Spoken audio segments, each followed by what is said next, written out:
Hello दोस्तों, आप सभी लोगों का स्वागत है टीचर्स अड्डा विद क्षमा यूट्यूब चैनल में। आज की क्लास में हम लोग डिस्कस करेंगे यूपी डीएलएड फर्स्ट सेमेस्टर के कंप्यूटर क्लास के बारे में। ये कंप्यूटर की 6th क्लास है। इसमें हम लोग सॉफ्टवेयर के बारे में डिस्कस करेंगे। इसके पहले के जितने भी टॉपिक कंप्लीट हो गए उसकी प्लेलिस्ट बना दी गई है, तो जिसने भी वो क्लास नहीं देखी आप लोग अच्छे से कंप्लीट कर लीजिए। आज का जो टॉपिक हम लोग सॉफ्टवेयर के बारे में पढ़ेंगे काफ़ी इंपॉर्टेंट टॉपिक है। छोटा चैप्टर है लेकिन इससे क्वेश्चन हर बार पूछे जाते हैं, तो इसके बारे में हम डिस्कस करेंगे। सारे सब्जेक्ट के फ्री नोट्स के लिए टेलीग्राम चैनल को ज्वाइन कर लीजिए। टेलीग्राम चैनल की लिंक डिस्क्रिप्शन बॉक्स में दे दी जाएगी। सभी लोग चैनल को सब्सक्राइब कर लीजिए। आइए स्टार्ट करते हैं। इसमें हम लोग सबसे पहले जानेंगे कि सॉफ्टवेयर क्या होता है। जो कंप्यूटर के दो घटक होते हैं मेनली, हार्डवेयर एक होता है और दूसरा होता है सॉफ्टवेयर। हमने हार्डवेयर को पढ़ा दिया है। हार्डवेयर वह होता है जिसको हम देख सकते हैं या फिर उसे स्पर्श कर सकते हैं, वह हार्डवेयर के अंतर्गत आएंगे। जैसे सीपीयू है, माउस है, ये सारी चीज़ें जिनको हम देख सकते हैं और स्पर्श कर सकते हैं वो हार्डवेयर के अंतर्गत आते हैं।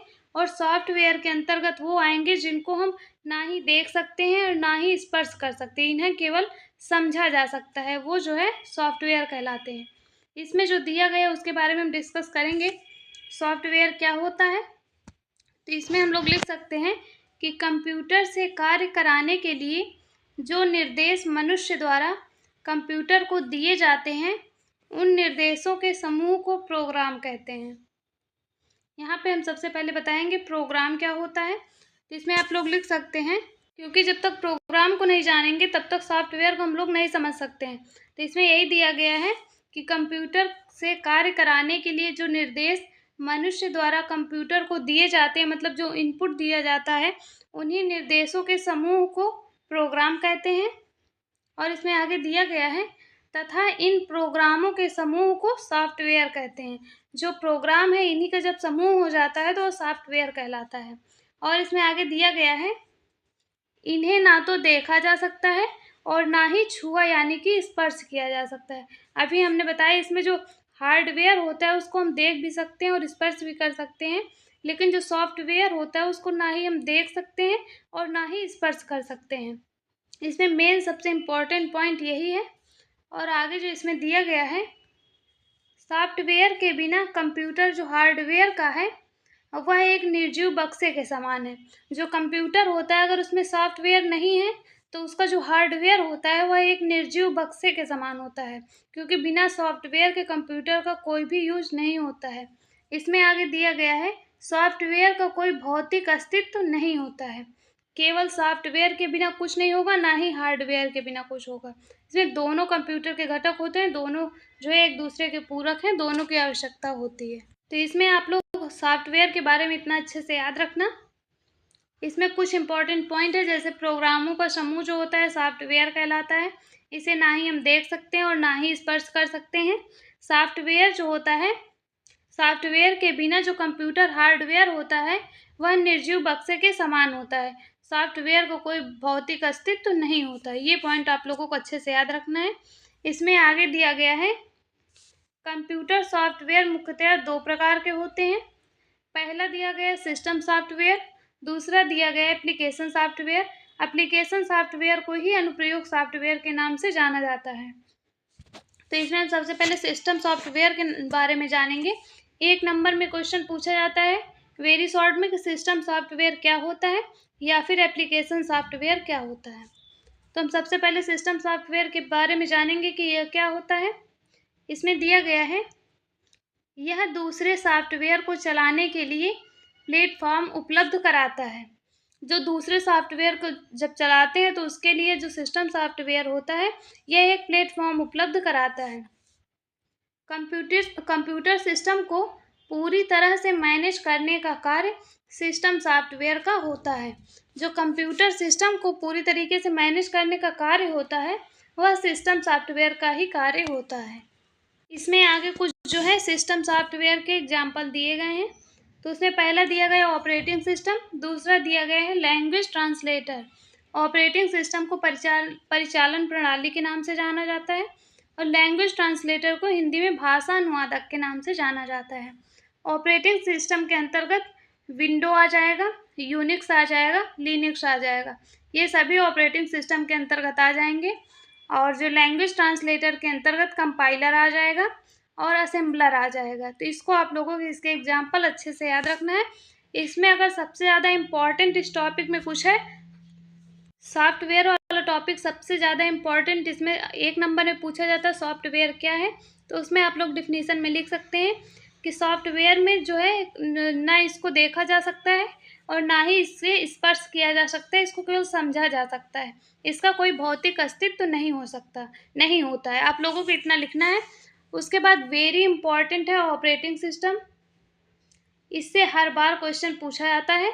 पिछली बार 2024 में क्वेश्चन इससे पूछा गया था 2 नंबर में कि परिचालन प्रणाली क्या होता है। सारे बच्चे कंफ्यूज हो गए थे, बहुत कम बच्चे इसका आंसर सही से लिख पाए थे क्योंकि उनको ऑपरेटिंग सिस्टम के बारे में अच्छे से पता था, लेकिन उसका हिंदी में नहीं जानते थे कि परिचालन प्रणाली के नाम से ऑपरेटिंग सिस्टम को जाना जाता है। इसको आप लोगों को अच्छे से ध्यान रखना है कि जो ऑपरेटिंग सिस्टम होता है उसको हिंदी में परिचालन प्रणाली के नाम से जानते हैं। 2024 में 2 नंबर में पूछा गया था परिचालन प्रणाली के बारे में लिखिए, तो इसको आप लोगों को अच्छे से याद रखना है। इसमें हम दूसरा डिस्कस करेंगे। अब परिचालन प्रणाली के बारे में अभी हम आगे डिस्कस करेंगे। इसमें हम अभी डिस्कस करेंगे एप्लीकेशन सॉफ्टवेयर क्या होता है। तो इसमें दिया गया है ऐसा सॉफ्टवेयर जिसे एक विशेष कार्य को करने के लिए बनाया गया हो, एप्लीकेशन सॉफ्टवेयर कहलाता है। मतलब इसे एक विशेष कार्य को करने के लिए बनाया जाता है, तो यह एप्लीकेशन सॉफ्टवेयर कहलाता है। इसके एग्जाम्पल के रूप में दिया गया है MS वर्ड, दूसरा दिया गया है MS एक्सेल, तीसरा दिया गया है पावर पॉइंट। ये इसके एग्जाम्पल अच्छे से याद रखना है। आगे हम लोग डिस्कस करेंगे ऑपरेटिंग सिस्टम के बारे में, परिचालन प्रणाली के नाम से जिसे जाना जाता है। ये क्वेश्चन हर बार पूछा जाता है। 2016 में पूछा गया, 17 में पूछा गया, 18 में पूछा गया, 24 में पूछा गया, 2022 में भी पूछा गया था। तो इसको आप लोगों को अच्छे से याद रखना है। क्वेश्चन 2 नंबर में हमेशा पूछा जाता है। सबसे पहले आप लोगों को याद रखना है कि जो परिचालन प्रणाली, इसको ऑपरेटिंग सिस्टम के नाम से जाना जाता है। या आप लोगों से ऑपरेटिंग सिस्टम पूछे या फिर परिचालन प्रणाली पूछे, दोनों एक ही है। इसमें दिया गया है यह सिस्टम सॉफ्टवेयर का एक प्रकार होता है। इसमें अभी हमने पीछे बताया था कि जो ऑपरेटिंग सिस्टम है सिस्टम सॉफ्टवेयर के अंतर्गत आता है, तो उसका एक प्रकार है।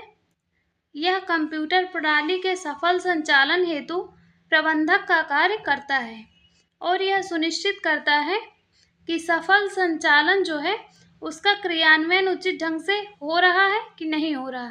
इसके बारे में यह जो है इसका कार्य करता है और देखता है कि जो प्रबंधन का कार्य है वो उचित ढंग से हो रहा है कि नहीं हो रहा है, और यह हमारे निर्देशों को कंप्यूटर में भेजता है। यह यूजर मतलब प्रयोगकर्ता तथा कंप्यूटर प्रणाली के मध्य मध्यस्थता या फिर मध्यस्थ का कार्य करता है। इसको आप लोगों को अच्छे से याद रखना है। इसमें जो ऑपरेटिंग सिस्टम है इसको आप लोग फिर से एक बार देख सकते हैं कि यह जो है सिस्टम सॉफ्टवेयर का एक प्रकार है। ये पॉइंट आप लोगों को अच्छे से याद रखना है। ये जो ऑपरेटिंग सिस्टम है सिस्टम सॉफ्टवेयर का एक प्रकार है।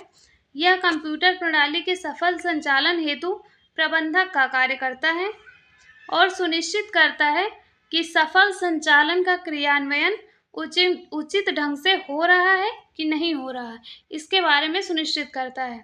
और यह हमारे जो निर्देश होते हैं उसको कंप्यूटर में भेजता है और यूजर तथा कंप्यूटर प्रणाली के मध्य मध्यस्थ का कार्य करता है।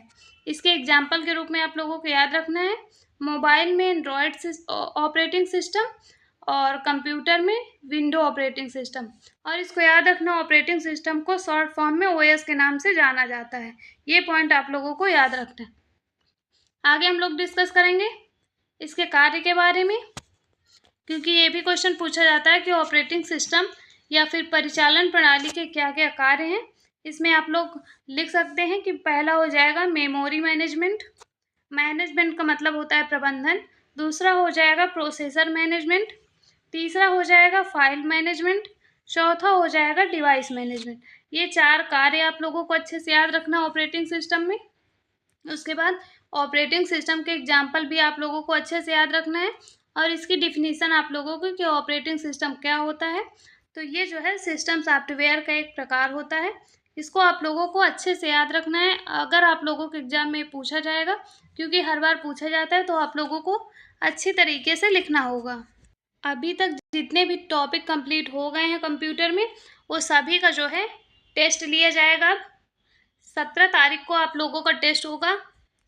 सभी लोग तैयार रहना, जितने भी टॉपिक कंप्लीट करा दिए गए हैं उसको आप लोग अच्छे से तैयार कर लेना, ताकि आप लोगों के सारे क्वेश्चंस अच्छे से सही हो जाएं। सारे क्वेश्चंस ऑब्जेक्टिव पूछे जाएंगे, और जितने भी टॉपिक अभी तक करवाए गए हैं उन्हीं टॉपिक से जो प्रीवियस ईयर में क्वेश्चन पूछे गए हैं वही क्वेश्चंस आप लोगों के टेस्ट में शामिल किए जाएंगे। तो आप लोग अच्छे से अपने टेस्ट की तैयारी कर लेना। उसमें आप लोगों को जितने टॉपिक अभी तक पढ़ाए गए हैं वही सारे टॉपिक आप लोगों को अच्छे से पढ़ना है। अगर आप लोग क्लास अच्छे से ले लिए हैं तो आप लोग टेस्ट में सारे क्वेश्चन सही करेंगे। टेस्ट जो है 17 तारीख को सुबह 11 बजे होगा। हो सकता है टेस्ट लाइव हो, अगर सारी व्यवस्था हो जाएगी तो फिर टेस्ट आप लोगों का लाइव होगा। तो सभी लोग 17 तारीख को 11 बजे तैयार रहना।